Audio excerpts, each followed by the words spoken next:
Hello guys! Luto tayo ng saluyot at labong na may pritong isda.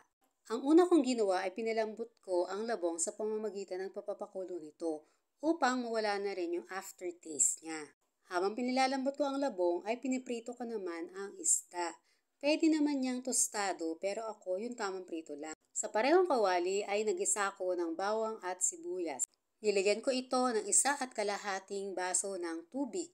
Tinimplahan ko ng 2 kutsarang bagoong isda. Hinay-hinay lang sa paglalagay ng bagoong isda para hindi maging maalat.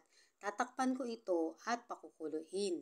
Nung ito ay kumukulo na, inilagay ko na ang labong. At palalambutin ko pa ito ng konti. Hindi malambot na malambot guys ha. Mas masarap yung medyo crunchy pa siya ng konti.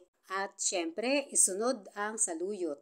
Haluin ng konti at palambutin. Mas maganda kung crunchy pa rin o hindi overcook yung mga gulay guys ha, para mas masarap.